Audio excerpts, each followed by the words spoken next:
Welcome back, guys. Welcome back. Yeah, yeah. I do the norm these days. Yes, if I don't have one drop, it's like I don't, I'm not doing anything. Yeah, I just have to have at least one drop in the program. So hopefully that was my one drop. Yeah, and so thanks for sticking around with me. Yes, I do understand it can be frustrating, but guess what? It is teaching us patience, guys. Yes, it is teaching us patience because some of us need patience. Yes, so we need to have patience. Absolutely. We need to have long suffering, another fruit of the spirit, long suffering. We've got to suffer long. Yeah. So the good thing about subscribing is that once you have subscribed, then once I am back on, and automatically you are notified that I am back on, and you can be so subscribe, guys, subscribe, so you can know when I'm back on. Otherwise, I have to send out the link, and then that will be time consuming during the program to do that. Yeah. So okay, so I didn't realize exactly how much of what I said, you had missed, because I didn't even realize that the feed had fallen. Okay, I didn't realize the feed had dropped, and so I was still speaking, and you weren't hearing what I was saying. But in the bottom line is, I was telling you guys that God loves you, so go with God. Go feeling blessed, feeling loved by God, regardless of who you are, regardless of what mess you are in. It does not matter. God loves you. Your Creator loves you. Okay? All right. All right. So I was giving you the news, and I had started not realizing that I dropped the feed. So I was telling you guys that guess what? 305 confirmed COVID 19 cases in Jamaica as of today. And as of today, as in this news came in last night, yesterday. So every 24 hours we have a new figure, and we have 11 pending. So therefore, expect that tomorrow when I come to you, I'm going to have a different figure again for you. But as of last evening's press release by the Minister of Health and Wellness, we are 305. That means between the last time when I gave you the news on Friday, it was 257, remember? And now it is 305. We had 31 confirmed cases Friday evening, and Saturday evening, we had 17 confirmed cases. Yeah, bringing the number to 305. Yeah, and according to the Minister of Health and Wellness, 70 of those cases are contacts of a confirmed case. They say 167, guys, 167 are related to the workplace cluster. So that is, that's Alarica, right? By now, I don't know who on the planet don't know it's Alarica we're talking about when we talk about workplace cluster.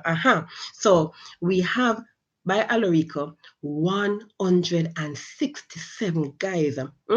More than 50% of our confirmed cases from that one area. So now I hear they're calling it the epicenter, and ground zero. All those terms are brandished, and so of course we have 25 that are under investigation. So according to the Minister of Health and Wellness, these 25 persons are not linked to any of the confirmed cases or the contacts of these confirmed cases, so they're under investigation. 25.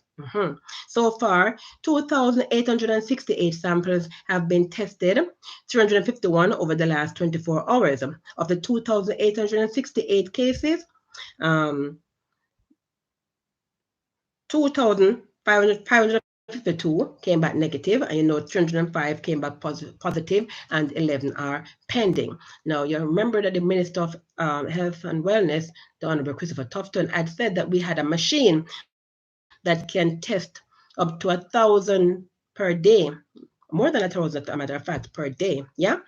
I've heard anything since, so we'd like to know basically, since we have a machine that can test so much, we should be seeing a lot more testing going on, right?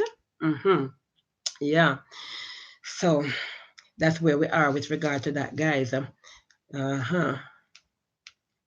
So continuing the news. So two teenagers, a 15-year-old and a 17-year-old, they are now dead, and five others, children hospitalized after gunmen opened fire at a birthday party Saturday in Craigtown. Yeah, I don't know what is going on with these people, guys, but these gunmen, despite the fact that we're having COVID-19, right? And you'd think that they would be cool themselves, right? But they're just going on. So the Member of Parliament for South St. Andrew constituency, where Craigtown is located, that is Honorable Mark Golding, he says the killing of the 2 teenagers and the injury of the other 5, which also includes a 6-year-old. There's a 6-year-old in the lot who is actually in the hospital battling for his or her life. We don't know the sex of the person. But he called the act an act of depraved violence. The details about the shooting are still unclear, but police sources told the Gleaner, where I got the article, right, a reprisal for an earlier killing in Admiral Town may have led to the shooting of the children. So, they're still doing these kind of shootouts, revenge killing, yeah. Mm-hmm. And it's a developing story. So during the course of the week, I will have more information on that for you. That's all I have for you at this point in time with regard to that, right? But there's a story, guy, that I want to get to tell you about that is really heartbreaking. Really, really heartbreaking. And it is this one about the mother. Again, it's a developing story, guys, so I don't have the details for you. But again, in the coming week, I will have more detail. But as of right now, this is what I know. There's a mother who is now dead after being turned away by hospitals in Kingston and St. Andrew for fear that she had the COVID-19. It was reported that the mother had an appointment last week for delivery at the Andrews Memorial Hospital. However, upon arrival and with the discovery that she had the COVID-19 like symptoms, she was asked to go elsewhere.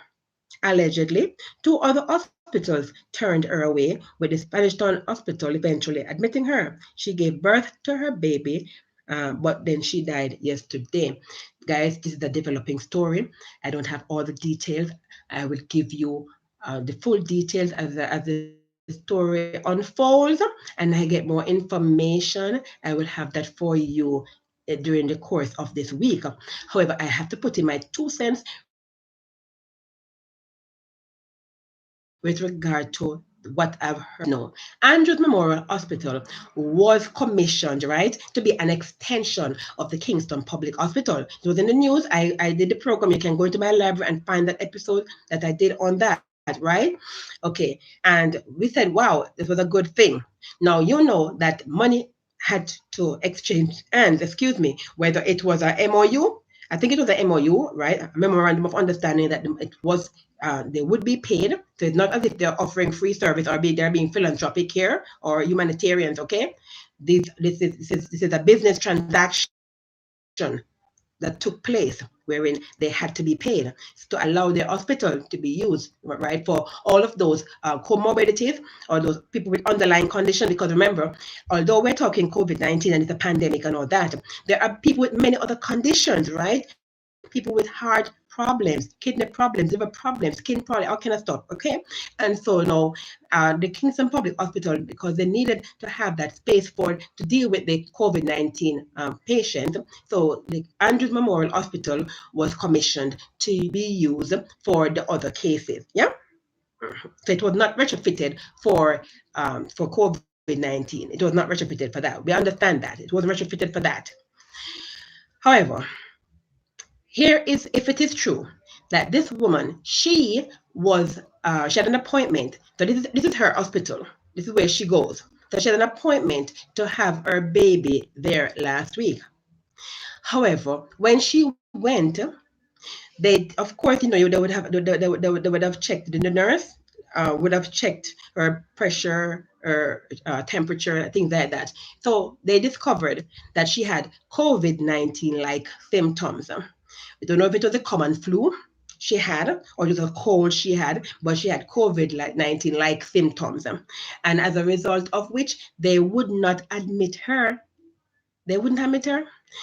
And I'm going to have to get more information to give to you, but I have to say something about Andrews Memorial Hospital anyway, because it's already past news, wherein before the same hospital have been known to turning away patients.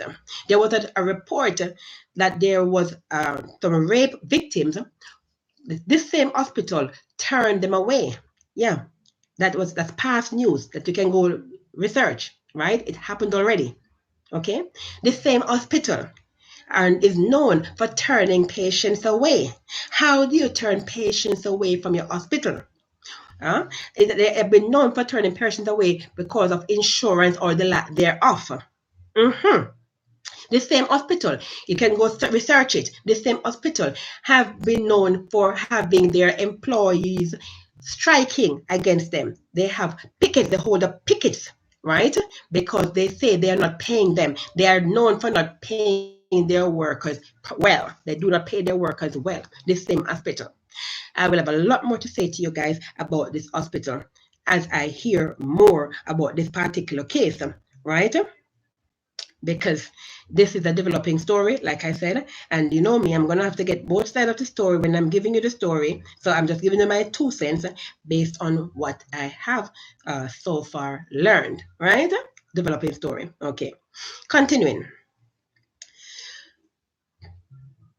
So, several Jamaicans in the Cayman Islands are appealing to the government to allow them to fly home as the measures being implemented to control the spread of the coronavirus there have been making life unbearable in the Cayman Islands.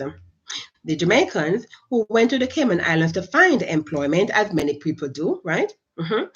Told the Gleaner that their savings are being seriously depleted by widespread job losses, coupled with the closure of remittance services.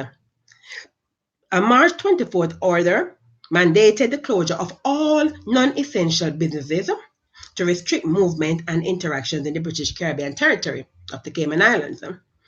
Andre Swaby, this is one of the victims or Jamaicans speaking with the Gleaner, he lost his job at the start of the outbreak, and so he said he, like other Jamaicans, can neither send nor receive money.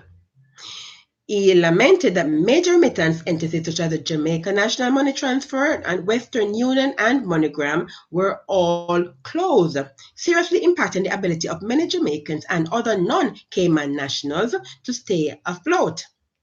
And I'm quoting him now. He says, "People like me who are not working and over here want to come home.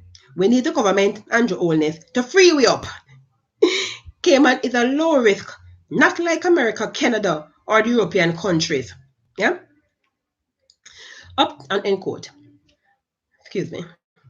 Up to yesterday, the Cayman Islands had reported 66 cases of the novel coronavirus, with one fatality since the first case was confirmed on March 12th. Remember that we had our first case on March 10th, so they had their first case 2 days later, guys, on the 12th of March, right? And you know that our borders have been closed since the 24th, right? Officially, from the 24th of March, and will not be reopening until May 31st, right? Of course, we know there's going to be some control re-entry. We'll get to that. Andre, still speaking, says, "It's like the Cayman government don't want us to leave with anything, you know. Kind of like them, I say, the money must spend here. No sending and no receiving, so we could send home some funds to bank the money." Another Jamaican requesting anonymity says, "We work here so that we don't have to be a burden to anyone back home. We just want to leave here, man. We don't want to stay here. We want to go home." Running out of options, Swaby says he has sought audience, via social media with the Prime Minister and Foreign Affairs Minister, but to no avail. He told the Gleaner that he has also made contact with the Jamaican consulate in the Cayman Islands, which has issued an advisory saying that there were no flights being arranged for the repatriation of Jamaicans at this time.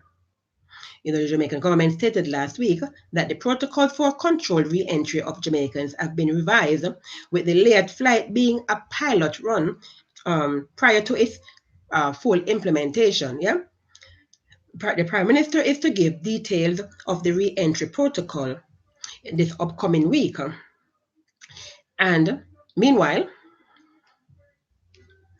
Foreign Affairs Minister Camilla Johnson-Smith has said that Friday's return of 20 Jamaicans from Antigua and Barbuda serves as a test run for the re-entry protocol being implemented for Jamaicans stranded overseas due to the closure of the country's borders in the wake of the coronavirus pandemic. 1 second.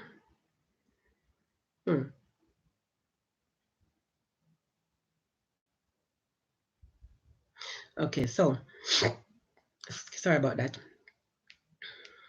So of course, as I said to you, as I told you on Friday, that we had a late flight that came into the island, right, to rescue some Antiguans.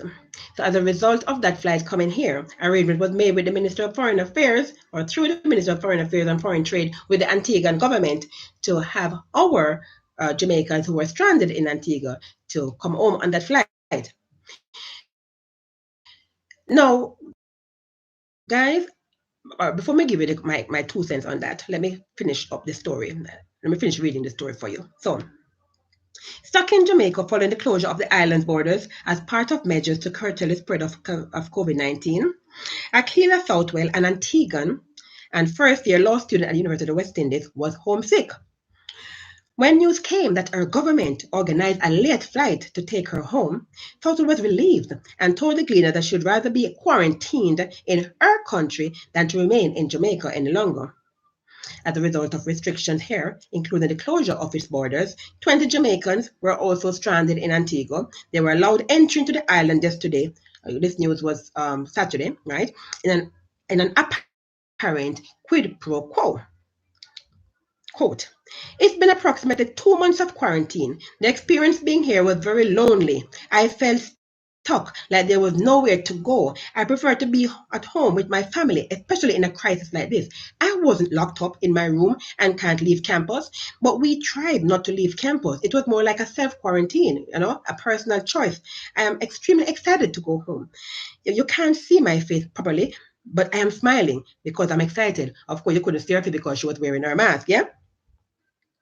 As she waited anxiously in Jamaica, she said her family provided financial and other kinds of support as best as they could from their home in Antigua. The law student said that more than 40 students might have been stranded in Jamaica and expressed gratitude to her government for stepping in. Also among the group was Vicar Foster, a first-year medical student at UA, who shared that she began to panic after realizing the COVID-19 pandemic would not be over quickly, quoting, "When I first heard about the pandemic, I thought I could wait it out if it's a month, but then I realized it was not a month and we would be in quarantine for a while, and the cases were just rising. I got scared and I was ready to go home." The Gleaner spoke to her mother, Naomi Foster, last night. This, of course, was Friday night, who is anxious to see her daughter. She explained that after arriving in Antigua by plane with the other students, Stavika will have to take a ferry over to Montserrat, where their home is located.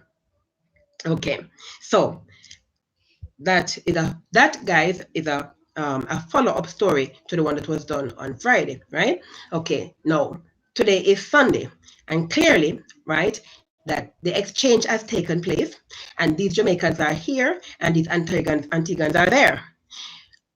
Question: have you heard anything about this? Have you seen on social media any video circulating of the flight arriving at the Norman Mann International Airport? Have you heard hush hush? Why the silence? Why there's nobody talking about the fact that we have our first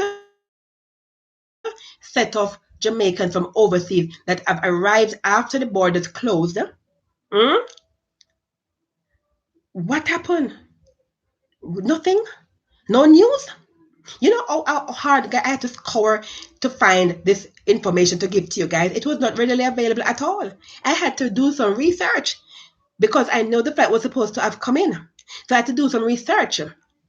And this is a student who was on the flight in Antigua. So the flight came and took them home. And apparently we had heard 60, but based on this article, they said 40 or approximately 40. We don't even know the exact amount of number of students that were actually on that flight, who were actually here in Jamaica and were sent back home. And that is one. Number two, guys, you notice something here? You see this trend that has been occurring with these countries, Antigua, the Antiguan government sent an airplane to Jamaica for their citizens. And we complain and we give excuses and we say that we have no money. Antigua is a tiny island, guys. Jamaica is much bigger than Antigua. Yeah? Jamaica has a bigger population. It has more resources than everything in Antigua, guys. Mm-hmm. And the Antiguan government sent for their residents, for their citizens. Yeah? Notice that. Mm? Thirdly, we are going through a pandemic. Yeah? And when the deportees when they came, it was a big thing. It was on the Jamaica Constabulary Force website. It was on the Ministry of National Security website. It was on the Prime Minister's page. Everybody's were talking about the fact that the deportees were in and they were taken straight to quarantine. We were informed. So nobody had to be alarmed, right? We know what happened. Now here it is. We have approximately 20 Jamaicans who were stranded in Antigua and Barbuda and returned to the island. And we don't even know if they're in quarantine at this point. And we have no idea. We do not know what's going on. These are the things that why we have to talk out against what the government is doing, because we don't like these hush-hush things, right? We're talking about transparency, and we said if nothing else, COVID-19 is teaching us a whole lot of things, where we go wrong, what we need to do better, the changes that need to be made, right? And this is one of those things that we need. We need our government to be more transparent. Our government is not transparent enough for the people, because you pick and choose what information to share with the population, and we're saying that is not right. Right? We are saying you need to share information with the people. Let the people make their own informed decision. But we can't make informed decision if we do not have the information. My people are destroyed for lack of knowledge. And you're holding back too much on us and picking and choosing what to tell us. And we don't want that at all, is what we are saying. Nobody knows what happened to these 20, if it is 20 Jamaicans.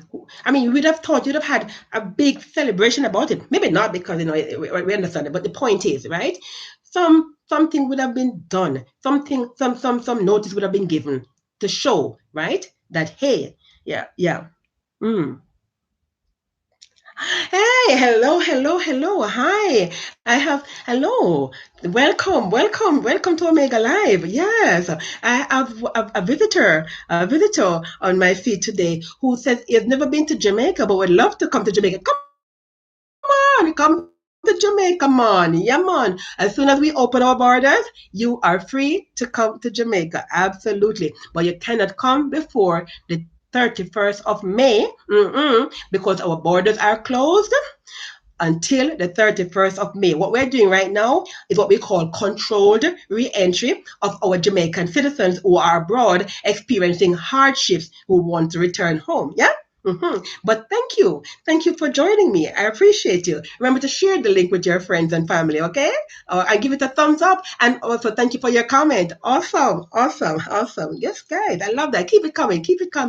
Yeah. You're enjoying the program, guys? Just give it a thumbs up and comment and let me know. Yeah? Appreciate it. Awesome. Now, the other story I want to get to with you guys is the one about the National Water Commission. So I was on the JIS website. Yeah. Okay. So before I went on the JIS website, so I told you from last week I've been talking about this water woes that we've been having in Jamaica, because I cannot understand how we are in a pandemic, right? One in which we emphasize the importance of infection control measures, right? Which includes especially washing of our hands, yeah, and washing up our keeping our surfaces clean, yeah.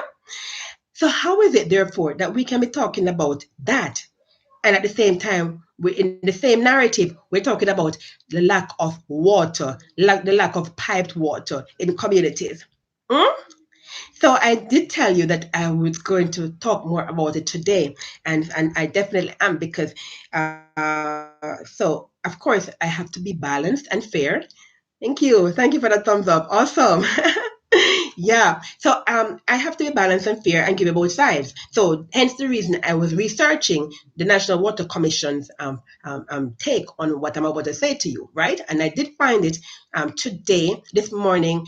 This article was written and published today on the JIS website from the National Water Commission standpoint. I have that. So I can tell you what I'm going to tell you, okay, because I now have both sides as far as I'm concerned. Yeah. So guys, I realized that, and when in my research, okay, there are so many communities without water. A lot of communities, guys, are without piped water. Not only in St. Catherine and Westmoreland and St. Elizabeth, but even right here, guys, in St. James, in Montego Bay, we have communities that are without piped water. Can you believe it? I cannot believe it. And in my research, I discovered that there are just too many guys. National Water Commission, Minister of Local Government and Community Service, they're just way, community development, sorry. They're just way too many communities that are without piped water. Mr. Andrew Holness, the Honorable Andrew Holness, our Prime Minister of Jamaica. This is something that needs to be dealt with, okay, by the different works, National Works Department, all the different departments that have to do with this have to come together and do something about this. It is just not right. You cannot have so many communities without piped water, right? All right. So let me give you some. I'm not going to give you all of them, guys. I'm just going to give you some. So, for example, on the 3rd of April, right, there was a story in the Gleaner about a community in the southeast St. Elizabeth section of our island, right? That they were having a problem with their crops because of the lack of piped water. Because in that community, they say the piped water, it runs on the main road. But all those side roads off that main, no piped water. NWC, what's up with that? Yeah, that's one. Then I was reading again on the 2nd of April. There was a community called Friendship, right? And this community is in Westmoreland. Friendship in Westmoreland. They were actually thanking God for COVID-19. You know how I keep on telling you guys that COVID-19 is a blessing in disguise? Clearly, here's an example of that. Because the residents in Friendship, Westmoreland, they said, since August of 2019, they did not have water. They had no pipe water. August, September, October, November, December, January, February, March, no piped water. How do you live without piped water in your community, guys? Hmm? What do you think about this? Tell me in your comments. Let me know how you feel about this.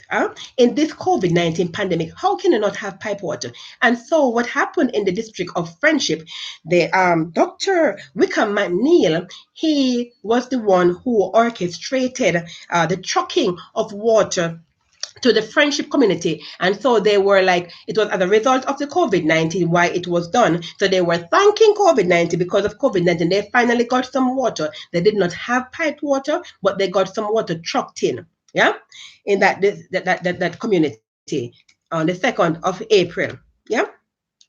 Then I'm researching, so I'm reading these things that I've researched. I noticed in the Jamaica Observer on the 6th of April, there was an article on the 6th of April that said that the Montego Bay mayor, right, His Worship Homer Davis, he was very thankful for the $5 million that was allocated to truck water to those communities that are without pipe water right here in Montego Bay. No pipe water. Yeah, right? Exactly. Without water, you'll be dehydrated. Absolutely. Awesome. Yes. Keep the comments coming, guys. Absolutely. Yes. You need pipe water. You need water. If without water, you do get dehydrated. Yeah. And so the mayor, he got $5 million to truck water to those communities in Montego Bay that were without piped water. Then I kept looking again, and I found another article in the Observer that on the 15th, this is on the 15th of April, there's a community in Manchester South, right, wherein they had no water for 2 months. So it means that for the entire time of the COVID-19 here in Jamaica, because remember we had our first case on the 10th of March. So for the entire time that we have experienced COVID-19 pandemic here in Jamaica, they have had no water in Manchester South. Yeah. And isn't Manchester one of those places that have quite a few number of COVID-19 confirmed cases? Yeah.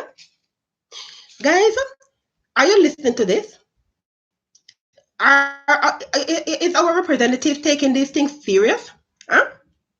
According to Michael Stewart, right, and I didn't even know who he was. I had to look him up. I was just reading the article, and he basically said that he is asking that the funds be released for the trucking of water for the communities.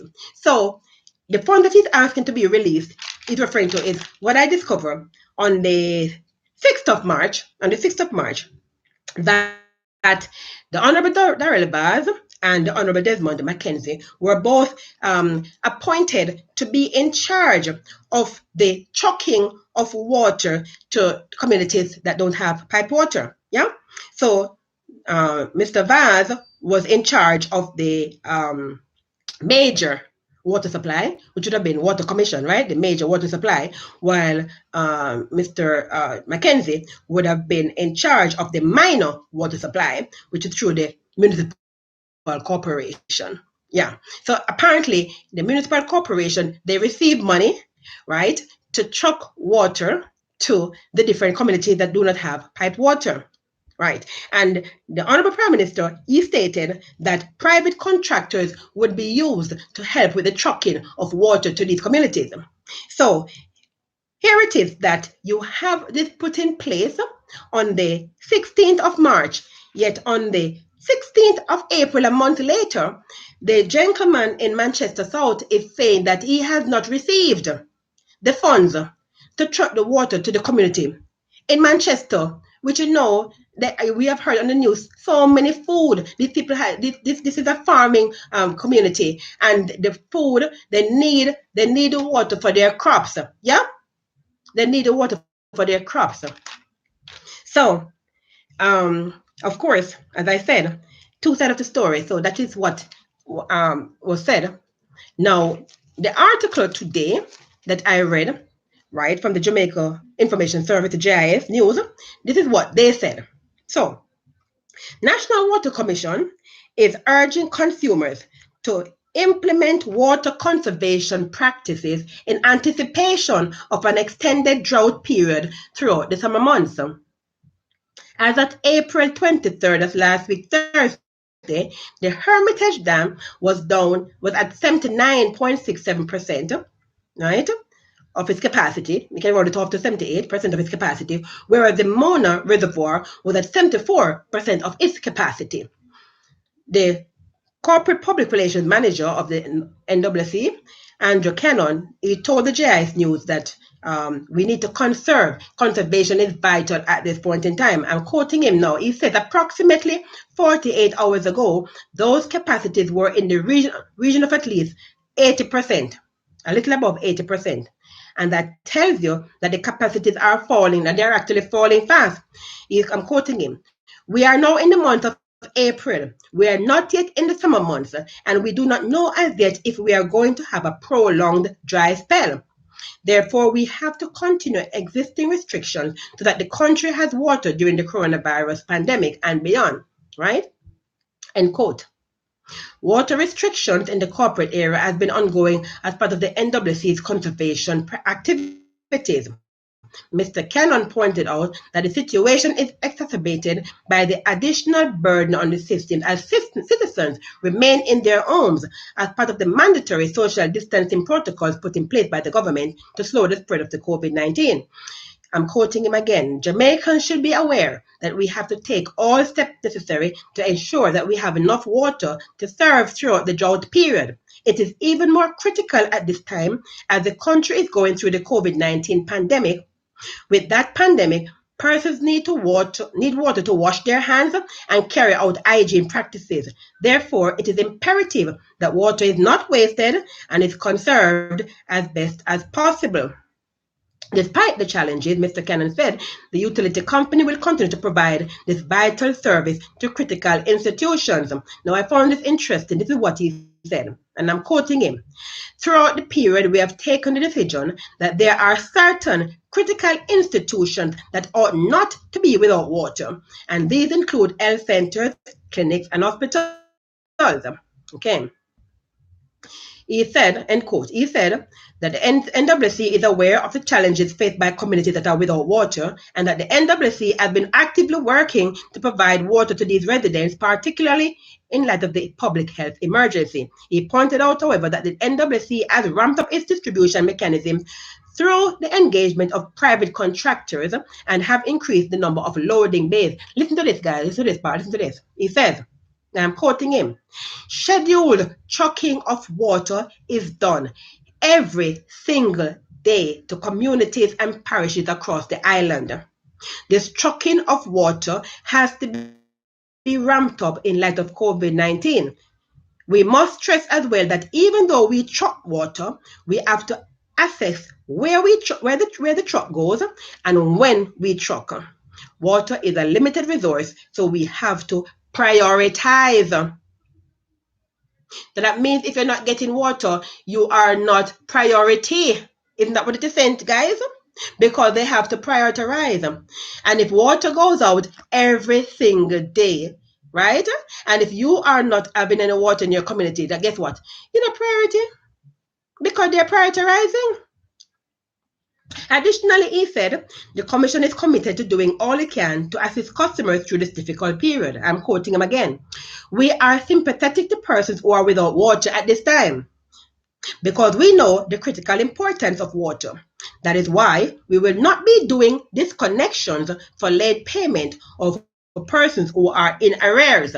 So if you are in arrears, you will not be penalized by them disconnecting your water at this time because they understand the importance of having water during this pandemic.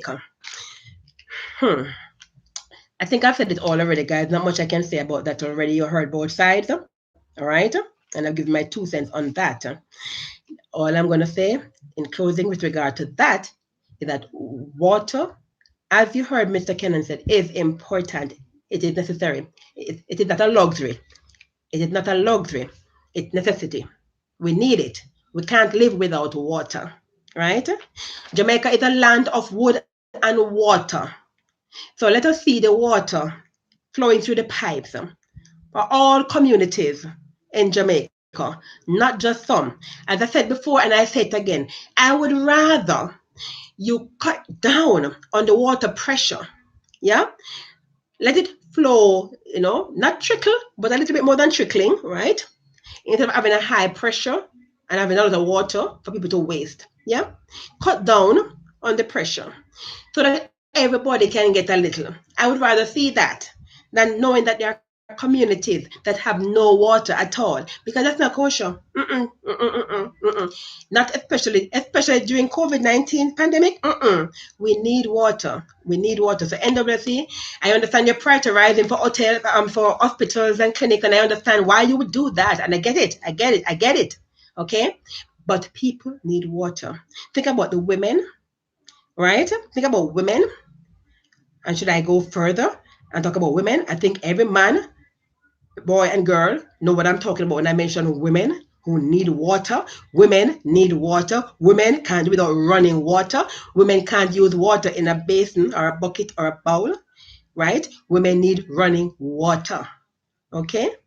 And many of us, we don't live near rivers to go to the river, right? We need, and I don't even know if going to the river would have been a good thing either. But the point is, we need running water. Okay, so please, in your prioritize for all communities to have water. If they can't have it in their pipes and you're trucking it, at least give them some water. So truck some water to them for whatever reason they can't have it in the pipe. Let them have some water, but it can't be that they have no water in the pipe and they have no truck water. So what are they supposed to do? Catch the rainwater, and they catch the rainwater. How long is it going to last? We need water. It is very important, most important at this point in time. That's all I'm going to say further on that. All right, so now, guys, I'm gonna my last spiel for the day. I gotta lighten the moment. That was some heavy stuff just now, but I have to lighten the moment because we have to lighten things up. We can't afford, guys. You live longer when you smile, when you laugh. These are good medicines for us. Yeah. So, I have to share this story with you to put a little smile on your face, right? I'm gonna give my 2 cents on it, but don't look too deeply into it either. I was reading it, and it was just so entertaining for me. I had to share it with you. So it was an article in the all woman section of the Jamaica Observer, right? They have the different sections. So one section is called all woman, right? And so I was reading this article last week in it, and it says, a couple weeks ago in Dubai, a man who asked the police if he needed a permit to go between the houses of his 2 wives was denied such as in that UAE city, that's the United Arab Emirates, right? Dubai, the capital, right? Permits are only issued to people to pursue the essentials of life. It's a sticky situation that also obtains in Jamaica, where the stay-in-place orders mean that many wayward men are forced to be domiciled in one area, usually their matrimonial homes, and with others orders to interact with as few people as possible. The women on the side have been taking a bruising. While many wives are using the opportunity to have their husband's full attention and have been working on reigniting the flames of love, the women on the side are locked down by themselves. How do they feel being shafted by the men who, up until a few weeks ago, were busy filling their tall orders and catering to their every need? So here, Tammy, she's a bank teller, 32-year-old bank teller. Of course, I am not okay, she says. I did a full bikini wax with and it all went to waste. With the new curfew thing, it will be especially difficult. I'm usually a well-kept woman and I have my own money. So for me, money isn't the problem. Only the companionship is. So for her, she's missing her married husband, her married man friend who would have offered her companionship. Jillian, she's a 29-year-old hairstylist. She says, Rona needs to go because she's stopping my progress. I'm used to being picked up, getting my nice things on the regular, going to hotels and all that. But most places are closed. He made sure I have some money, but that can't match the inconvenience of everything else. Then Sherry, who is unemployed, she's a 25-year-old unemployed, she said, right now, I just want to beat everybody who is breaking the law and not staying in. The faster this thing leaves Jamaica, the better it is for me. Corona is really stopping my progress. I haven't seen my mom. Well, the lady's husband.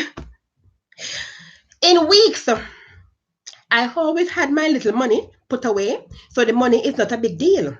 It's not being able to be with him that's frustrating. Then Jan, who is 33, she's a call quality specialist, says, my man's job is big, but not that big. And he has already cut my money because of Corona.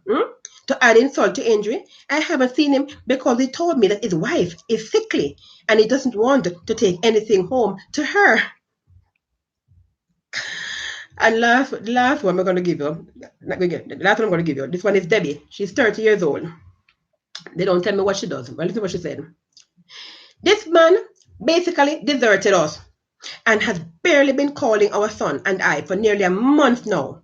Every time it's another excuse about curfew, social distancing, and what he will tell his wife when he's out so long. He's pretending like he doesn't have another family over here. Guys, I'm sorry. It's not funny. but I have to laugh. I hope you found this. I hope you really found it. It is funny. It really is funny. Yeah, I hope you found some humor in it. It is funny. My 2 cents on that. First of all, guys, ladies, the fact that the man is married means he is not yours. That's the first thing. And can I tell you something? COVID-19